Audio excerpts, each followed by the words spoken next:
Shalom bien-aimés, j'espère que vous allez bien. Un petit mot hébreu, on va essayer de faire ça court et bref, c'est pas toujours évident pour moi, parce que tu sais, les écritures c'est tellement complexe et dans le sens que une chose amène à une autre, à une autre, à une autre. Fait que des fois, avec mon cerveau en effervescence, j'ai de la difficulté à contraindre mes pensées. Mais on va aller voir l'essence de ce mot-là. Donc, pour le mot commandement, quand Yahusha nous dit « Celui qui m'aime garde mes commandements hein, », et aussi la parole, c'était dans ma lecture du matin, la parole qui me parlait, c'était « Ainsi dit Yahuwah, ton Rédempteur, le mis à part de Yahshua, je suis Yahuwah, ton Elohim ou ton Père. T'enseignant ce qui est le mieux, te conduisant par le chemin où tu dois suivre, si seulement tu avais écouté mes commandements, Matsua, alors ton bien-être, Shalom, serait comme un fleuve. Quand je vous dis Shalom, bien-aimé, on parle de bien-être. Okay? Je déclare le bien-être dans ta vie.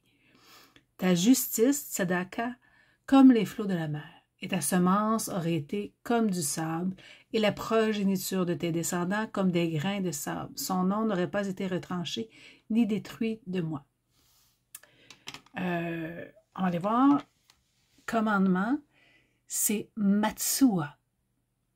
Et pourquoi j'ai mis le Maïm en bleu? OK? Parce que ça représente souvent les eaux. Tout ce qui est eau. Huile, liquide, sang. Mais dans Matsua, on a Tsua. On va aller voir les racines rapidement. OK. Matsua dans les Strong, c'est un commandement, un ordre, un précepte, principalement de Yahweh. OK. C'est lui le chef de l'armée. On dit Yahweh des armées. Il vient de, OK, quand on regarde dans les Strong, on voit la racine de, vient de Tsua. Tsua, Strong 66-80, commander, charger, donner des ordres, ordonner, décréter. OK, ça vient d'un roi, un souverain, parce que nous, en démocratie, on ne comprend pas tellement ce que c'est un ordre d'un roi.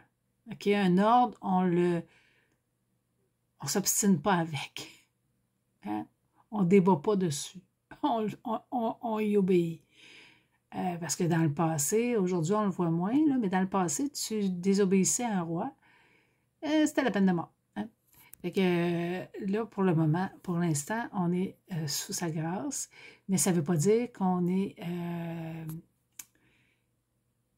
déchargé. Hein? Tant qu'on dit une charge, un fardeau, un joug, c'est ça que Yahusha disait, mon joug est doux et léger. La charge, la responsabilité que vous avez est légère. Dans le sens que lui, il a porté le plus lourd du fardeau. Donc, Père, merci pour ces paroles. Je t'en loue, parce que je n'avais pas préparé ça. C'est comme, boum, ça a apparu quand j'ai vu le mot chargé. OK, donc, c'est ça. Le Père nous enseigne au fur et à mesure. Tu comprends? La première personne qui est instruite quand je regarde les mots en hébreu, c'est moi. Donc, quand on regarde charger, on parle de décharger aussi. OK.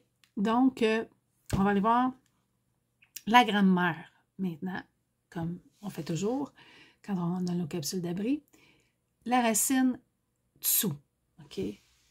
Tsad, wow.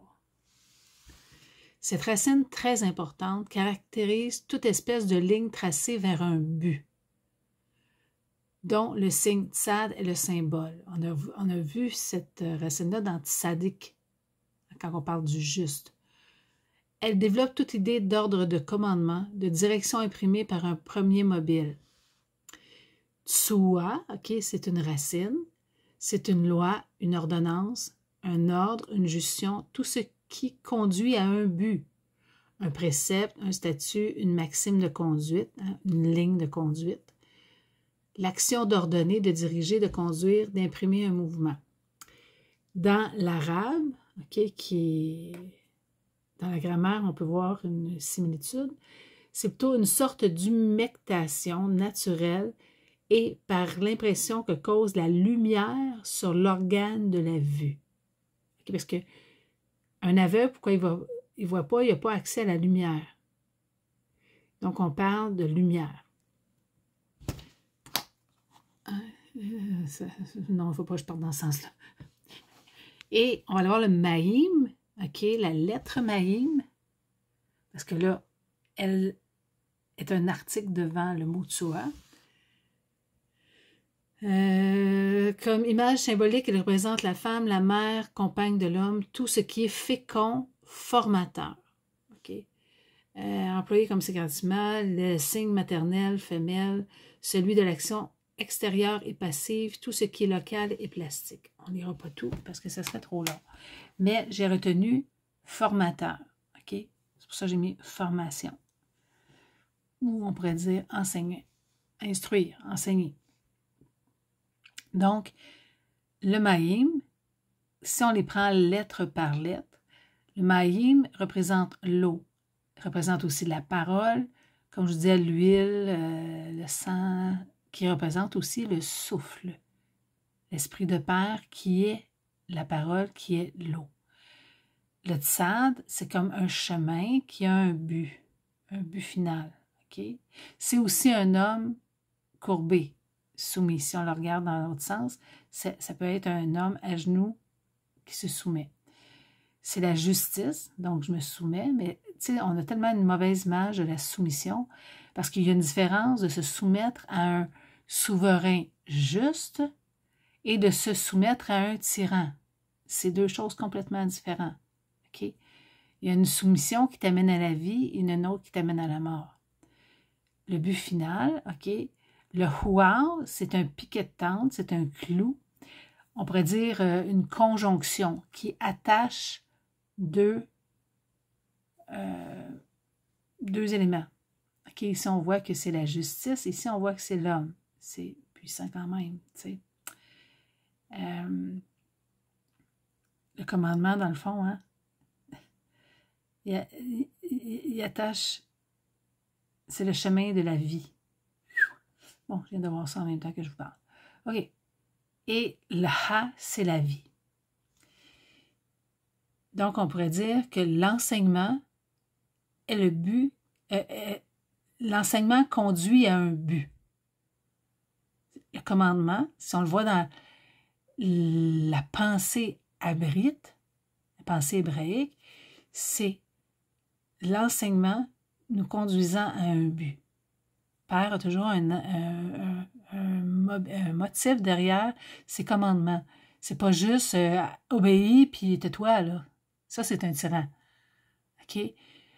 Père nous instruit. Et on va aller voir ça.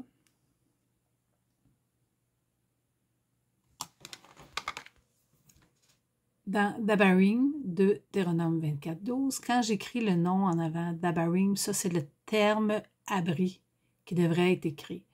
On le traduit, mais dans le fond, je ne sais pas pourquoi. OK. Et Yahweh dit à Moucha, viens vers moi sur la montagne et sois là, pendant que je te donne des tables de pierre, Haban, et la Torah, on a vu hier que c'était les ordres ou les instructions, et le commandement, Matsua, que j'ai écrit pour les enseigner. C'est super important de saisir cette pensée-là, que le commandement a un but, c'est de nous enseigner, comme un papa instruit ses enfants. Il met des limites, il met des règles dans la maison pour que ce ne soit pas le chaos dans la maison et éventuellement dans sa vie. Que l'enfant s'y rebelle momentanément, ça dit la rébellion est dans le cœur de l'adolescent, ça se peut que l'enfant se rebelle un moment de sa vie, mais ça dit, si tu l'as enseigné dans les instructions, il va y revenir éventuellement. C'est ça l'histoire du fils prodigue. Donc, on prend les paroles de Yahusha dans Mattityahu 22, 36 à 40. Maître, il y en a un qui pose une question. Maître, quel est le grand commandement de la Torah? Et Yahusha lui dit, tu aimeras Yahweh Elohim, notre Père, de tout ton cœur, de tout ton être et de toute ta pensée. C'est le premier et le plus grand commandement. Et le second est semblable. Tu aimeras ton prochain comme toi-même. De ces deux commandements dépendent toute la Torah et les prophètes. C'est important de voir que de ces deux commandements, le mot « dépendre », ok, on va aller voir « dépendre », un synonyme pour nous faire comprendre. C'est découler, relever de, être attaché à, s'en suivre, provenir, être sous la dépendance de, être sous l'autorité de, être le résultat de. J'aime beaucoup ça, être le résultat de. Parce que souvent, on pense que c'est par les commandements qu'on va aimer, mais la parole nous dit que c'est l'amour, l'observance de la Torah et des prophéties, whatever, parce que le Père ne nous a pas demandé d'obéir à la Torah et aux prophètes. Il a dit qu'on devait lui obéir. Donc, on est sous l'autorité de qui? De Yahweh, qui est amour. OK? Parce que si on parle d'aimer Yahweh et d'aimer notre prochain, on dépend de qui? On dépend de Yahweh et de Yahusha sur le bois. OK? Si on va voir le mot en grec,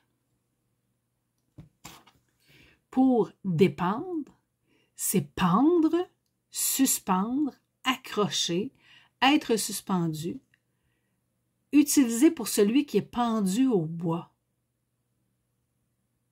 On voit que dans les paroles de Yahusha, quand il dit que la loi et les prophètes dépendent de l'amour, ils dépendent de Yahusha sur le bois. C'est puissant quand même. C'est pour ça qu'on ne le voit pas quand on parle de français. On ne voit pas que de la loi et les prophètes, la Torah et les prophètes, est sous l'autorité de l'amour, est sous l'autorité de Yahusha, qui est sous l'autorité de Yahweh. Yahweh est l'amour. Donc, le commandement est un résultat. Il nous instruit, il nous enseigne à travers les commandements à aimer. Comme je disais hier, les 10 commandements, les 4 premiers commandements, comment aimer Yahweh, notre Père, et les 6 derniers commandements, comment aimer notre prochain. C'est beau de dire, oh, on est dans l'amour, mais tu m'aimes comment? C'est quoi l'amour? Comment on l'exerce, l'amour? Ben, tu ne voleras pas, tu ne tueras pas, tu ne convoiteras pas. Hein? Tu ne feras pas de faux témoignages envers ton prochain. Tu vas honorer le nom du Père. Tu vas honorer ton père et ta mère. Tu comprends? Puis tu aimeras pas des idoles au lieu de celui qui t'a donné le souffle de vie. Allez voir Exode Chamout 20 et lisez-le tranquillement. Mais pas dans la version chrétienne et catholique qui a été mal traduite. Allez voir la ISR 98 dans Bible Hub. Elle est la plus fidèle que je connaisse. Si vous en connaissez d'autres, partagez-le moi. La plus près du mot abri. C'est pour ça que souvent, je prends la traduction ISR 98 Mais la traduction Google de celle-là, parce qu'elle est en anglais, tristement. Bon.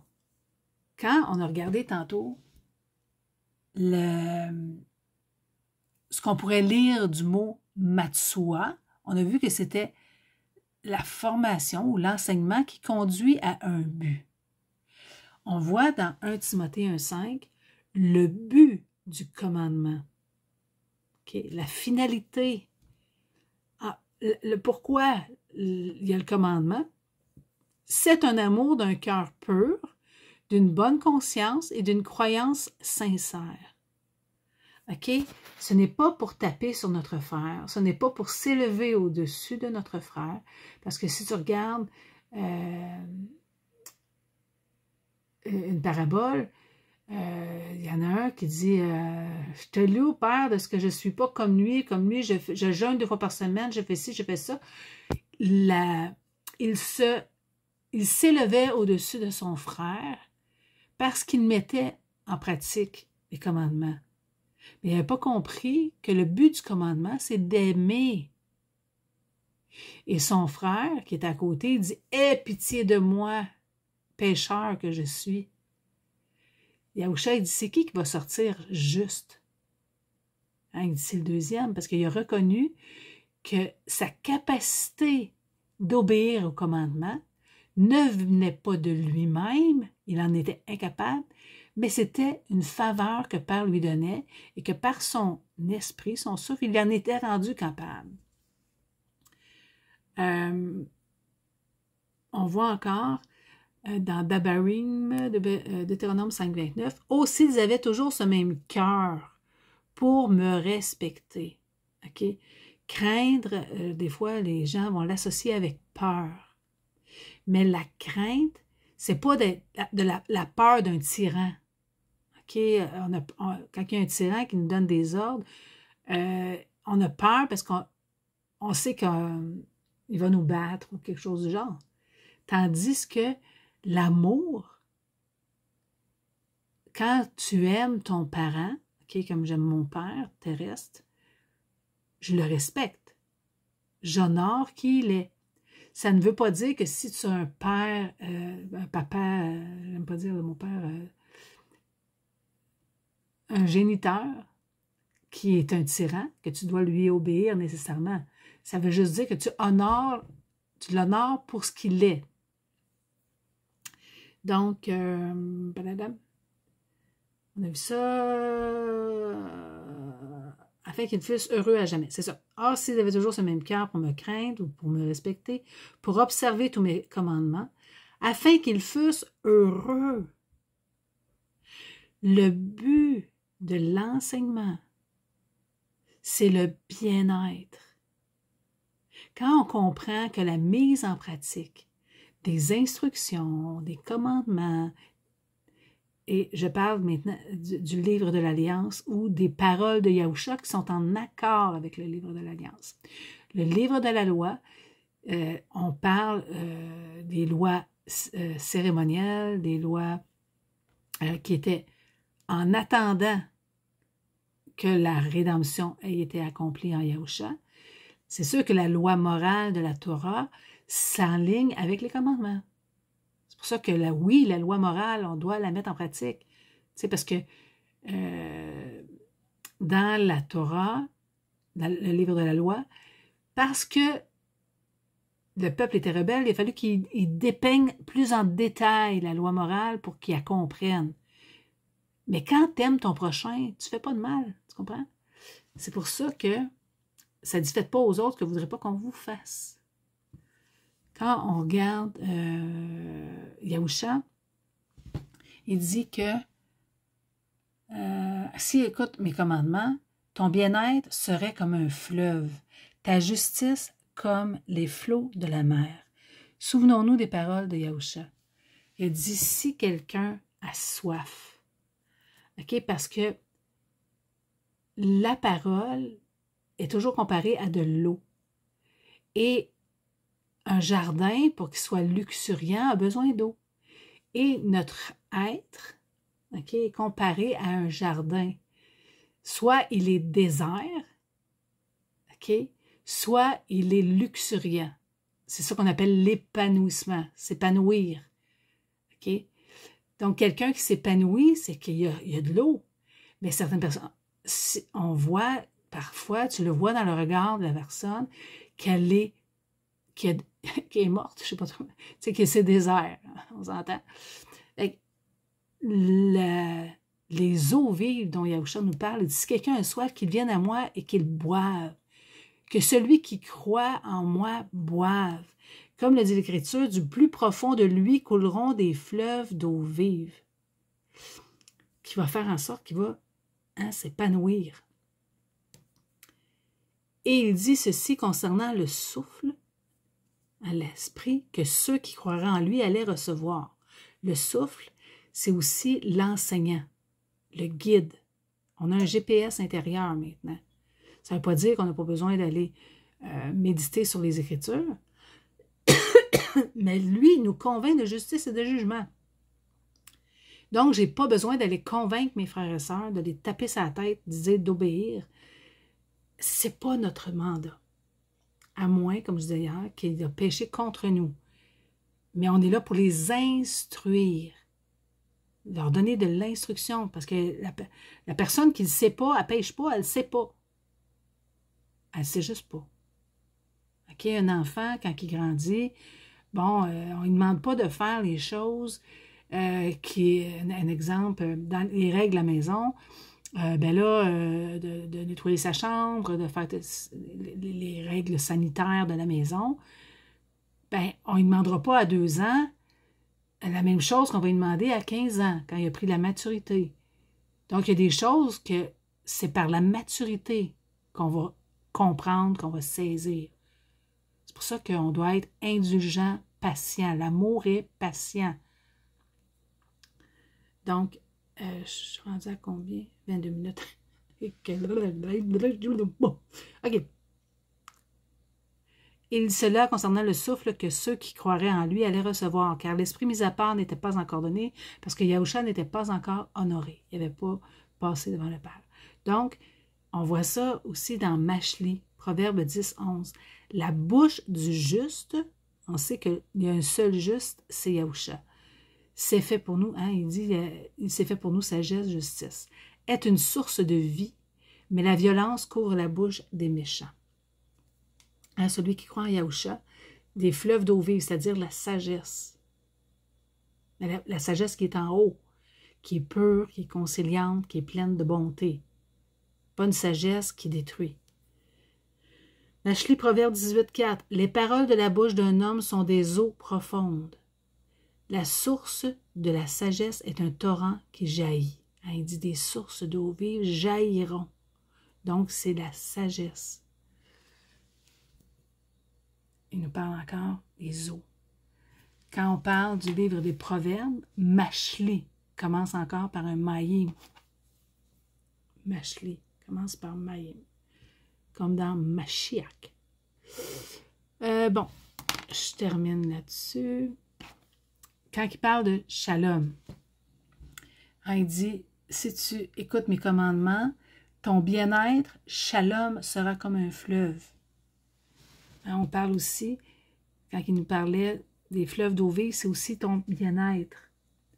Donc, le shalom qu'on parle, c'est l'état complet, c'est accompli. C'est la perfection, sainement, le bien-être, la paix, la sûreté, la santé, la prospérité, la quiétude, la tranquillité, le contentement. Hein, j'ai plus de « si j'avais ci, si j'avais ça, si j'avais... » pour être bien. On est contenté en lui. C'est l'amitié des relations humaines, mais aussi l'amitié avec Yahweh, spécialement dans la relation d'alliance entre l'époux et l'épouse. Il me comble. Je suis comblée dans son amour. Paisible. Et tzedaka, ta justice, c'est le féminin. Le tzadak, c'est être juste. Tzedaka, c'est la justice. Être juste, droit, on l'a vu, être droit, justifié. Être justifié, OK? Pour nous, c'est être déclaré juste. Parce que la parole nous dit, n'y a pas un juste, pas même un seul. L'enfant de Yahuwah est déclaré juste. Il est déclaré non coupable. Et la seule raison, c'est pas parce qu'il met en pratique. La raison, c'est parce que Yahusha a payé la dette de sa rançon. Et parce qu'il a été tant aimé, parce qu'il a été rendu juste, non par ses œuvres, mais par sa croyance, il met en pratique. Hein, tu comprends? Parce que j'ai été aimé le premier, je l'aime en retour. C'est très différent. Tandis que la propre justice, c'est je mets tout en pratique. Regarde, je suis une bonne petite fille. Mais Père, c'est pas cette attitude-là qu'il veut qu'on ait. C'est comme parce qu'il m'a rendu juste, ben j'aime mon prochain. Puis je participe à sa croissance, à l'instruction. Pas pour montrer, regarde comment je suis rendu pas pire. Non, tu sais, le berger conduit ses brebis. C'est ça qu'on va aller. On voit ici, dans Yeshayahu 54, 13, et tous tes enfants seront disciples ou enseignés par Yahuwah. Oups, j'étais en train de finir. Je vais juste changer ça. Pour vous l'envoyer tantôt, pour que ce soit compréhensible. Et la paix, le shalom de tes enfants grande. Quand on parle, on entend souvent le mot disciple dans les Écritures, mais ça devrait être un apprenti. OK? Parce que disciple, c'est comme un mot qu'on associe seulement aux instruits de Yahusha. Mais dans le fond, c'est, si on regarde dans Yeshayahu 54, 13, et tous tes enfants, OK, banik, enseignés par l'amoud, OK, qui vient de l'amad. Dans l'Alaf Beit, la lettre lamad, celle-là ici, là, le lamad est un bâton de berger ou un sceptre souverain. Donc, c'est enseigné, puis tu regardes, il y a encore le maïm. L'amad, représente la direction. C'est un berger, il va conduire, il va diriger, mais il ne contrôle pas. Okay? J'ai souvent entendu des gens prier, prends le contrôle. Et Yahuwah prend le contrôle. Yahuwah ne contrôle pas personne. S'il contrôlait, il serait tyran. Il dirige. Un bon berger va diriger. Il va dire non, non, non, pop, pop, pop, pop, pop. La seule temps qu'il va prendre la houlette, c'est quand il est en danger de mort. Là, il va prendre la houlette puis il va le ramener dans la voie. Mais à part de ça, il nous conduit, il nous enseigne, il nous instruit. Mais tristement, les enseignants utilisent le bâton beaucoup plus pour frapper que pour diriger. Petite parenthèse. Yahuwah, OK, Yahuwah, est grand shalom. Pour ça, il y en a qui se demandent pourquoi j'écris shalom avec un U. Pour moi, je ne mets pas de O parce que dans l'Alaf Beit, c'était un wow. Un wow, c'est W, 2 U. Donc, j'écris shalom avec un U. Shalom. Shalom qui, on parle de paix, on parle, comme on disait tantôt, de bien-être, de prospérité, de bonheur, de plénitude. C'est tous des synonymes. Donc, quand on saisit que le commandement, c'est une formation qui me conduit à un but. C'est pour ça qu'on dit la mise en pratique. Hein? De mettre en pratique les commandements. Ça ne veut pas dire que je vais réussir la première fois. Quand je vais suivre un cours de conduite, un exemple, ben, je mets en pratique les commandements, les préceptes qu'on m'a enseignés, et je les mets en pratique. À un moment donné, au début, on n'est pas bon. C'est comme, pas qu'on n'est pas bon, mais on a peur, puis à un moment donné, ça devient facile. La parole nous le dit. Yahusha dit, mes commandements ne sont pas difficiles, parce qu'ils sont le résultat de l'amour. comme on a vu tantôt. Donc, si j'aime Yahuwah, il déverse en moi son souffle de vie qui me permet d'aimer mon prochain et de ne pas le voler, de ne pas lui mentir, de ne pas faire de faux témoignages à son égard, d'honorer nos parents. Donc, ça devient facile. J'espère que le mot a pris du sens pour vous. Parce que souvent, on voit un commandement comme quelque chose de « tu dois m'obéir, sinon ». Mais quand on saisit la pensée hébraïque, que le commandement est là pour nous former, pour nous conduire à un but, l'amour. Aimer lui et aimer notre prochain et s'aimer soi-même. Hein, on ne va pas se laisser abuser, on ne va pas se laisser manipuler, on ne va pas se laisser conduire dans des voies tortueuses. Je vous aime. Puis des fois, peut-être que mon petit côté grande sœur, il y en a qui vont trouver ça, elle marche les droite, mais c'est sûr, parce que comme Yahusha a instruit ses frères, ben je me sens la responsabilité de le faire, mais pas dans le but de dire que je le mets tout parfaitement en pratique. Tu sais, j'ai le même combat. Mais on a du secours. On est capable. Parce que Yahusha nous a donné le souffle de vie qui nous rend capables. C'est lui qui le fait. Il dit, c'est pas pénible, c'est lui qui le fait en moi. C'est pour ça qu'on dépend de lui. On dépend de l'œuvre qu'il a accomplie sur le bois. Bon, OK, allez, je vous laisse. Bonne journée. Je dis tout le temps que ce ne sera pas long, c'est encore 30 minutes. Mais c'est quand même du pain. du pain chaud. OK, bisous, bye.